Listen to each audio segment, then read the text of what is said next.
সবাইকে অনেক অনেক ভালোবাসা জানিয়ে ইংল্যান্ডের পিটারবরো থেকে আমি দীপান্বিতা আরেকটি ব্লগ নিয়ে আপনাদের কাছে চলে এলাম। সেই যে আগের দিন বুনো ফুলগুলো তুলে এনেছিলাম, সেটা ফ্লাওয়ার ভাসে সাজাতে সাজাতে ভাবলাম আমি যখন প্রথম ইংল্যান্ডে আসি তখন কীরকম ছিল জার্নিটা, বা যখন কেউ নিজের দেশ থেকে অন্য দেশে মুভ করে বা নিজের শহর থেকে অন্য শহরে মুভ করে, তখন সেখানে গিয়ে সব কিছুর সাথেই মানিয়ে নিতে বোধহয় একটুখানি হলেও আমাদেরকে স্ট্রাগল করতে হয়। তারপরে ভাষা বুঝতে গিয়ে মানুষের সাথে মানাতে গিয়ে অনেকটাই স্ট্রাগল করতে হয়। ফলে আপনি ধরুন নতুন শহরে এলেন, কি কি জিনিসগুলো প্রথমেই আপনাকে মাথায় রাখতে হবে বা কোন কোন জিনিসগুলো অ্যাডাপ্ট করতে হয় সেটা আলোচনা করব এই ভিডিওটায়। আর তার সঙ্গে এখানকার ফার্নিচারের কেমন দাম, আর আপনি নতুন কোনো শহরে এসে কি করে জব খুঁজবেন। ধরুন বাড়িতে বসে খুব একাকিত্ব ফিল করছেন, ফলে একটা জব খুঁজতে চাইছেন, তো সেই জব কি করে খুঁজবেন বা বাড়ি কি করে খুঁজবেন বাড়ি ভাড়া নেওয়ার জন্য, সব জিনিসগুলো এই ভিডিওটায় শেয়ার করব। তার আগে আমাদের প্রতিবেশী চাউমিন দিয়ে গেছে, চিকেন চাউমিন। ভাবলাম ওটা আগে খেয়ে নিই, তারপরে না আপনাদেরকে সঙ্গে নিয়ে মার্কেটে বেরোবো। আজকে বুগির জন্য একটু ঘরে পরা জুতোও কিনছি, ওর যেহেতু স্পাইডারম্যান ভীষণ favourite. Oh, this is you and your mom? Oh, that's so cute, Boogie. Then we see. So you ওটা নাকি ওর মম। তার আগে একটা ছবি তুলেছিল, শুধু অনেকগুলো ছেলে ম্যানিকুইন ছিল, সেখানে দেখে বলছে আমরা এটা বয়েজ গ্যাং। তারপরে মায়ের একটা ওরকম গার্লসের ম্যানিকুইন দেখে বলছে এটা আমি আর আমার মম।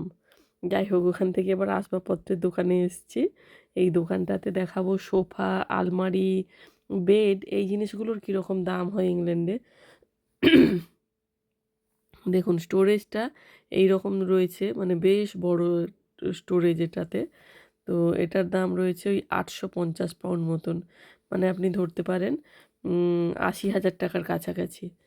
হ্যাঁ, নিচে ওই যে কয়েকটা ড্রয়ার রয়েছে, বেশ এটা বড়, মানে রুম যদি বড় সড়ো হয় একটা আলমারি নিয়ে নিলে অনেকটা জামা কাপড় ধরে যাবে। তবে আমার আবার বেশি বড় বড় আসবাবপত্র ভালো লাগে না, মানে পুরো রুমটাকে যেন কভার করে নেয় এরকম মনে হয়। তবে এই যে দেখুন, এর আবার কালার অপশান রয়েছে ব্ল্যাক, গ্রে, হোয়াইট। তবে এ যেটা বলছে যে একটা নিয়ে নিলে সব জামা কাপড় এক জায়গায় সুন্দরভাবে গোছানো থেকে যাবে, কিন্তু ওই আর কি একটা বড় আলমারি কিছু এরকম রুমের মধ্যে ঢুকিয়ে দেওয়া মানে রুমের বেশিরভাগটাই কভার হয়ে যায়। এই দিকটায় সোফার কালেকশান রয়েছে।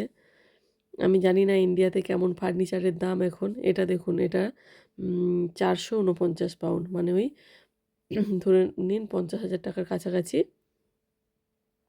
দাম রয়েছে। এই আলমারিটাও কিন্তু মোটামুটি স্টোরেজ ভালোই রয়েছে, দেখুন আমি খুলে দেখাচ্ছি আপনাদেরকে।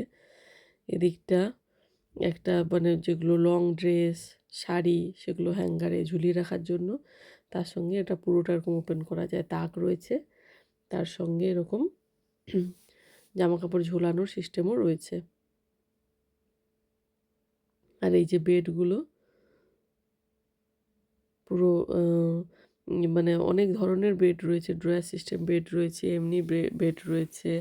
বেডগুলোর দাম মোটামুটি ওই 400 পাউন্ড, 500 পাউন্ড থেকে 700 পাউন্ড, মানে 40,000, 50,000, 70,000 অবধিও বেড রয়েছে।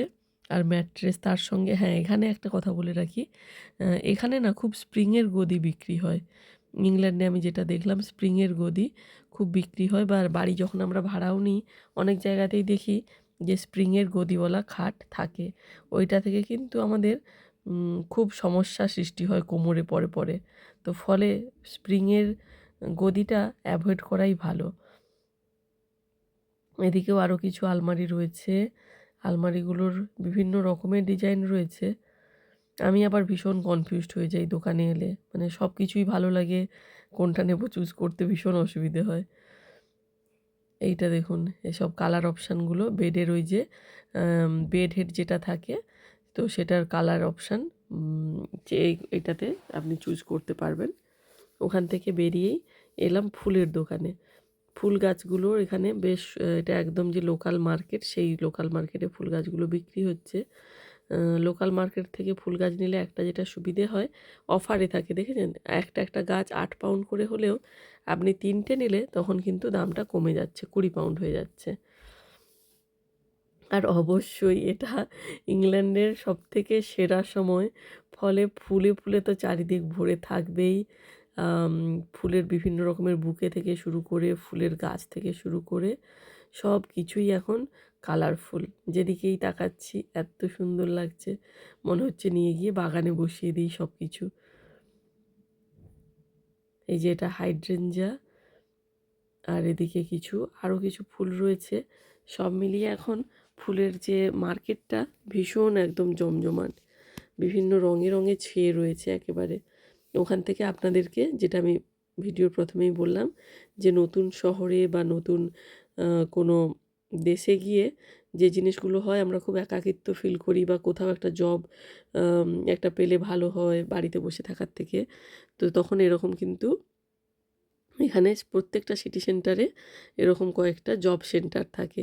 ওদের কাছে আপনি আপনার সিভি বানিয়ে দিয়ে দিলে ওরা আপনাকে সাজেস্ট করবে যে কী ধরনের জব আপনার পক্ষে অ্যাপ্রোপ্রিয়েট।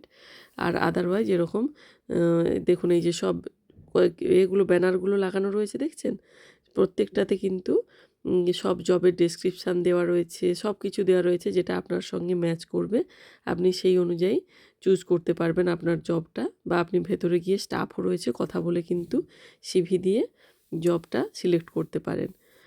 আর এই যে বাড়ি রেন্টের যেটা বলছিলাম, যেটা অন্য শহরে গেলে এটাও একটা সবথেকে মোস্ট ইম্পর্ট্যান্ট জিনিস থাকে, যে আপনি বাড়ি কিভাবে রেন্ট নেবেন, আপনার বাজেট কত, সেটাও কিন্তু এখানে সিটি সেন্টারে এলে দেখুন বাড়ির ডেসক্রিপশান সব দেওয়া রয়েছে, যে কটা রুম রয়েছে, ভাড়া কেমন রয়েছে, অ্যাড্রেস কোথায়, সমস্ত ডিটেলস এখানে এরকম করে দেওয়া থাকে, অ্যাড দেওয়া থাকে। আপনি ভেতরে গিয়েও কথা বলতে পারেন অফিসে, আদারওয়াইজ আপনি বাইরে থেকেও এরকম সিলেক্ট করে ফোন নাম্বার দেওয়া থাকে, কল করে বা মেল করে কথা বলে নিতে পারেন। তো এই জিনিসগুলো কিন্তু আমার মনে হয় যে খুবই হেল্পফুল নতুন দেশে বা নতুন শহরে গেলে। আর আপনাদের যদি মনে হয় যে সত্যি এটা হেল্পফুল, তাহলে আপনারা শেয়ার করে দিতে পারেন, যাতে নতুন দেশে বা নতুন শহরে গেলে মানুষজন এই জিনিসগুলো খুব সহজে খুঁজে নিতে পারে। আরেকটা যেটা বলব, যে আমি যেমন নতুন দেশ হোক আর নতুন শহর হোক ভীষণ শাই, বা মানুষজনের সাথে কথা বলতেই খুব ভয় পেতাম। তো সেই জিনিসগুলোকে ওভারকাম করতে হবে কোথাও গেলে, তাহলে জিনিসগুলো জব করতে গেলেও ইজি হয়, বা মানুষজনের সাথে ইন্ট্রোডাক্ট করতেও ইজি হয়। ওই জিনিসগুলো, বা যে শহরে যাচ্ছেন সেই শহরের ভাষাটা একটুখানি শিখে গেলে এগুলো অনেকটা কাজে লাগে।